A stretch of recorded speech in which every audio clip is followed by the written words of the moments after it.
Assalamualaikum warahmatullahi wabarakatuh. Para siswa-siswi SMK Islam Al-Makiyah, pada kesempatan hari ini kita mempelajari ilmu Allah berupa pelajaran agama, syariat agama Islam yang perlu kalian ketahui. Dalam hal ini bab pertama melanjutkan pelajaran kemarin tentang beriman kepada hari akhir. Beriman kepada hari akhir bagian daripada rukun Islam yang kelima. Oleh karenanya di dalam pelajaran beriman pada hari akhir itu ada kompetensi inti dan kompetensi dasar. Termaktub dalam Al-Quran, tepatnya surat Al-An'am ayat 105 sampai 109 yang berbunyi, A'udzubillahi minasyaitonirrajim, wa kadzalika nusarriful ayati wal yaqulu darasta walil bayyinahu liqaumin ya'lamun ittabi ma uhiya ilaika mir rabbik la ilaha illahu wa arid anil musyrikin walau sya'allahu ma asraku wa ma ja'alnaka 'alaihim hafidha wa ma anta 'alaihim biwakil wala tasubul ladina yad'una min dunillahi fayasubbu adwan bil ghairi ilm kadzalika zayyana likulli ummatin amalahum summa ila rabbihim marji'uhum fayunabbi'uhum bima kanu ya'malun wa aqsamu billahi jahda aymanihim la in ja'atuhum ayatun la yu'minunna biha qul innamal ayatu indallahi wa ma yus'irukum annaha idza ja'at la yu'minun. Shadaqallahul azim. Setelah kita baca bismillah, alhamdulillah, kita bersalawat kepada nabinya, Nabi Agung Nabi Muhammad sallallahu alaihi wasallam, mengenai pengertian iman kepada hari akhir. Hari akhir ialah hari yang besoknya sudah nggak ada lagi, yang kita kenal pula dengan hari kiamat. Hari akhir adalah sesuatu peristiwa yang sangat dahsyat atau luar biasa akan terjadi di mana seluruh makhluk Allah termasuk manusia semua akan dimatikan oleh Allah lewat malaikatnya. Dalam hal ini kemudian hidup dan bangkitnya kembali manusia ialah kiamat bagian daripada memiliki dua arti. Macam-macam kiamat ada dua. Satu bisa dikenal dengan hari akhir, kiamat suhro dan kiamat kubro. Apa itu kiamat suhro? Kiamat suhro ialah kiamat yang sifatnya individu, kiamat kecil, yang kerusakan yang dialami sebagian alam di setiap waktu. Contohnya adalah bencana alam, itu juga bagian daripada kiamat suhro. Kiamat yang akan terjadi setiap individu manusia, kematian. Idza ja'a ajaluhum la yastakhiruna sa'ata wa la yastaqdimun. Apabila ajal telah datang, tidak bisa dimajukan atau diakhirkan. Itulah manusia pada akhirnya akan mengalami. Dalam ayat yang lain Allah berfirman, kullu nafsin dha'iqatul maut wa innama tuwaffawna ujurakum yaumal qiyamah. Surat Ali Imran ayat 185. Yang kedua, kiamat kubro. Kiamat kubro ialah suatu kiamat yang besar yang akan terjadi. Tepatnya tahunnya itu wallahu a'lam. Tapi yang jelas harinya bisa kita ketahui, hari Jumat. Jumatnya kapan? Hanya Allah yang Maha tahu. Maka dari itu di dalam surat Az-Zumar ayat 68 Allah berfirman, wa nufiha fis-suri fasa'iqa man fis samawati wa man fil ardi illa man sya'allah summa nufiha fihi ukhra fa idzahum qiyamun yandurun. Dan sangkakala pun ditiup, maka matilah semua makhluk yang di langit, di bumi, kecuali mereka yang dikehendaki oleh Allah Subhanahu wa Ta'ala. Kemudian ditiup sekali lagi, sangkakala itu, maka seketika itu mereka bangun dari kuburnya menunggu keputusan Allah Subhanahu wa Ta'ala. Oleh karenanya, bagi kita semuanya, kalau toh kita sebagai hamba Allah, suatu ketika pasti akan mengalami kiamat sughra minimal. Nah, kapan kiamat kubra? Wallahu a'lam, tidak akan bisa kita tentukan tahun, bulan, hanya hari, ialah hari Jumat. Nama daripada hari akhir itu ada 17 macam dalam Al-Quran. Satu ialah Yaumul Qiyamah yang sudah mafhum, di mana Yaumul Qiyamah kita kenal hari kiamat.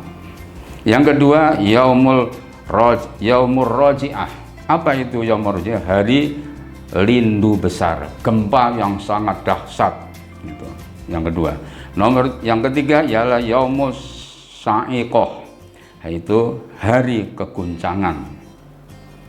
Dan yang ketiga, yang keempat maksud kami Yaumul Zalzalah, hari keguncangan atau keruntuhan.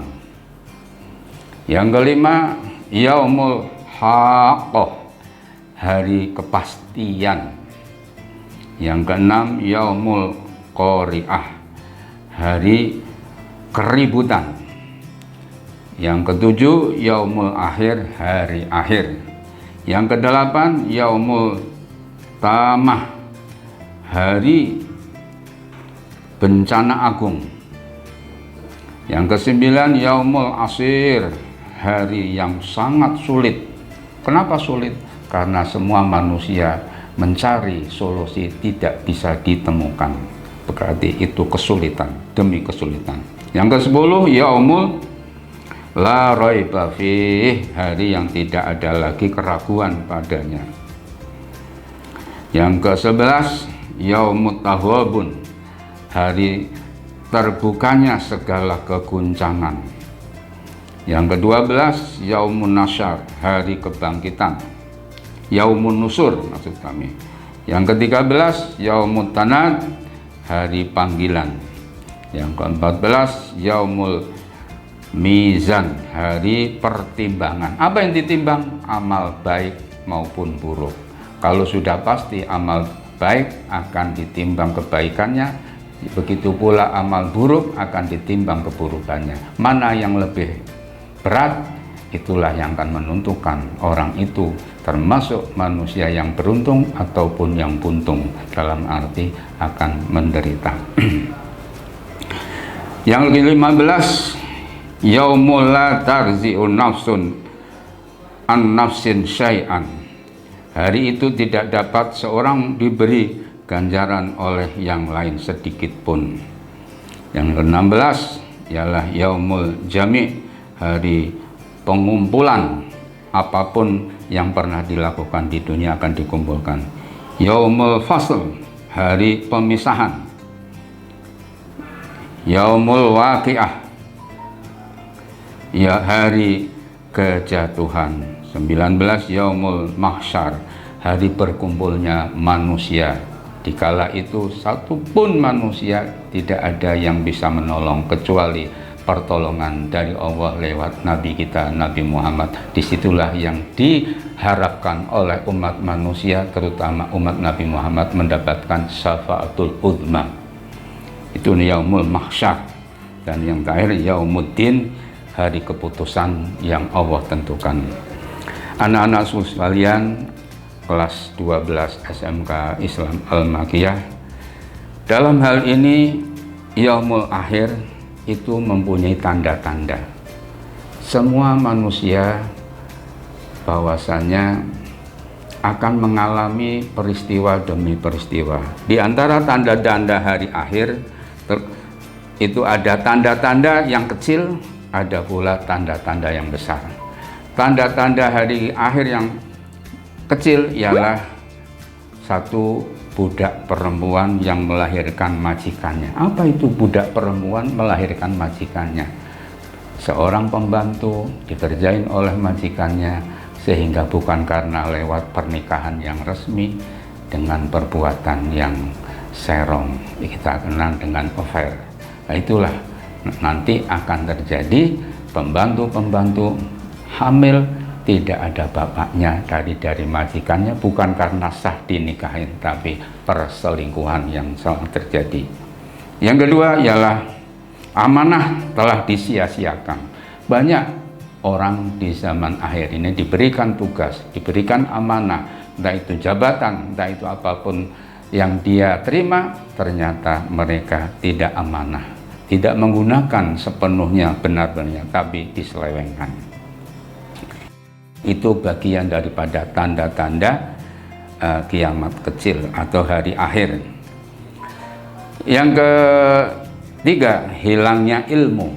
Makanya Allah Subhanahu wa Ta'ala akan mencabut berkahnya ilmu.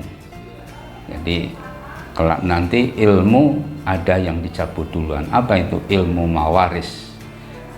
Di zaman akhir ilmu waris itu banyak orang yang alergi mempelajarinya, padahal itu sangat penting. Berikutnya ialah kemaksiatan merajalela di mana-mana.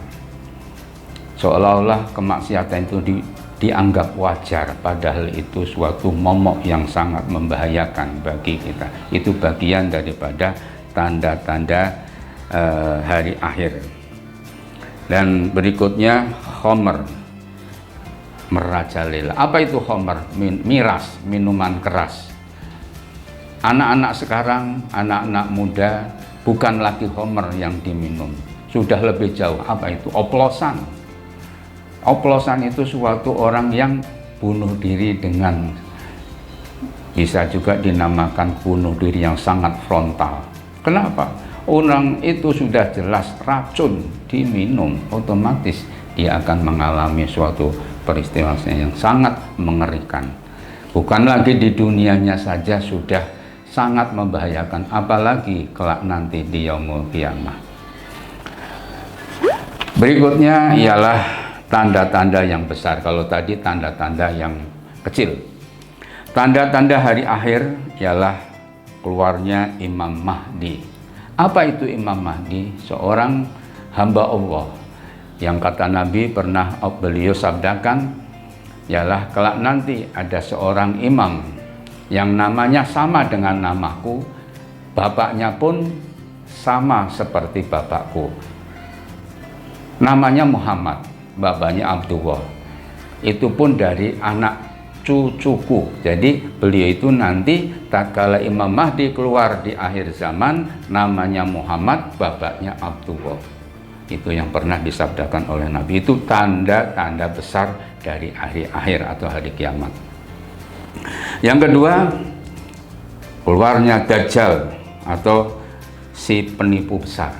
Dajjal ialah suatu al-Masih Dajjal. Kalau toh kita sampai mengalami keluarnya Dajjal, belum tentu iman kita mampu atau kuat. Kenapa? Karena dia sungguh luar biasa. Allah Subhanahu wa Ta'ala turunkan dia, sudah detik-detik dunia sudah sangat dekat.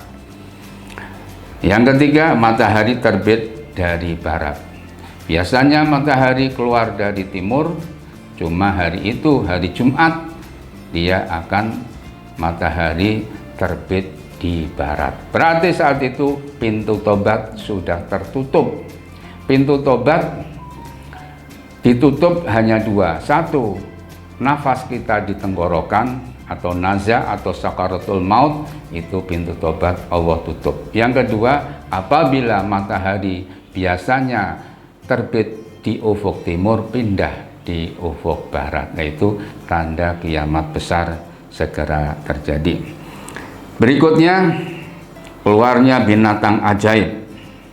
Tatkala binatang-binatang yang aneh-aneh sudah keluar, tahu-tahu pagi-pagi di depan rumah-rumah kita, maka saat itu karena sudah panas di alamnya sehingga keluar, dan tidak jahat mereka itu. Berikutnya ialah rusaknya Ka'bah. Loh, Ka'bah kok bisa rusak? Semua ciptaan Allah pasti rusak. Lah saat itu Ka'bah sudah rusak, berarti kiamat kubro atau kiamat besar akan segera terjadi. Berikutnya lenyapnya Al-Quran. Loh kok Al-Quran bisa lenyap? Lenyapnya tulisan yang ada di dalam Quran itu tahu-tahu hilang. Isinya kertas putih, tidak ada tulisan, lenyap itu. Berikutnya semua umat manusia di permukaan bumi ini menjadi kafir. Kafir berarti dia tidak beriman lagi kepada Allah. Tatkala orang-orang kafir, manusia sudah jadi kafir, karena apa? Karena fitnahnya Dajjal. Maka dari itu iman yang paling berat ialah tatkala kita ketemu Dajjal. Berikutnya ialah turunnya Isa al-Masih, maksudnya Nabi wa Isa alaihi salam kalau akan turun ke bumi membawa syariatnya Nabi Muhammad untuk memerangi Dajjal, sehingga saat itu di tangan Nabi Isa alaihi salam Dajjal akan dibunuh. Saat itu setelah membunuh Dajjal, beliau kembali lagi ke Madinah Al-Munawwarah. Itu peristiwa yang sangat mengerikan. Dan yang terakhir keluarnya bangsa Ya'jud wa Ma'jud. Loh, apa itu Ya'jud wa Ma'jud? Ya'jud wa Ma'jud bagian daripada makhluk Allah yang mana mereka hidup di kutub selatan dan di kutub utara. Jumlahnya 1-2 banyak, jutaan. Mereka akan memakan. Sekarang saja dia sudah menggerogotin tempatnya atau satirnya atau penutup. Dulu waktu baginda Rasul Isra sudah pernah mendatangi Ya'jud wa Ma'jud. Hai Ya'jud wa Ma'jud, berimanlah kepada Allah dan berimanlah kepada aku Muhammad bin Abdullah, utusan Allah. Tapi mereka tidak mau beriman, maka dihukumi mereka itu kafir.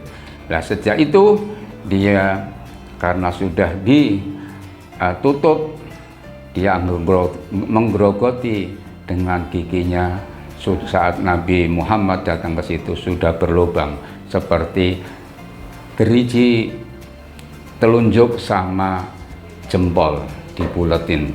Nah disinilah mereka sudah saat itu tatkala ada pekumandang adzan mereka akan tertutup kembali sampai hari yang Allah tentukan. Nah itulah tanda-tanda kiamat besar atau kita kenal dengan Yaumul Akhir. Peristiwa yang berkaitan dengan hari akhir sungguh banyak. Di antaranya hari akhir bisa terjadi apabila mereka ragu-ragu tentang hal yang selain beriman pada hari akhir, ialah juga percaya pada peristiwa-peristiwa yang berhubungan dengan hari akhir. Di antaranya Yaumul Akhir pada alam barzah, Yaumul Ba'as, Yaumul Mahsyar, Yaumul Mizan, dan Yaumul Hisab. Ada yang kita kenal alam barzah. Alam barzah yang kita kenal ialah alam kubur. Alam kubur ialah tatkala hamba Allah sudah kontraknya habis, maka saat itu dia akan selesai untuk menjalankan kehidupannya. Nah, disinilah sampai sini untuk peristiwa hari akhir atau kita kenal hari kiamat. Sampai di sini dulu. Semoga Allah Subhanahu wa taala memberikan kepada kita mari dengan ucapkan SMK Al-Makkiyah bisa, pasti bisa, harus bisa, sempurna. Semoga Allah memberikan kepada kita ilmu yang bermanfaat fid dini wad dunya wal akhirah. Amin amin ya rabbal alamin. Akhirul kalam, wabillahi taufiq wal hidayah wal inayah. Wassalamualaikum warahmatullahi wabarakatuh.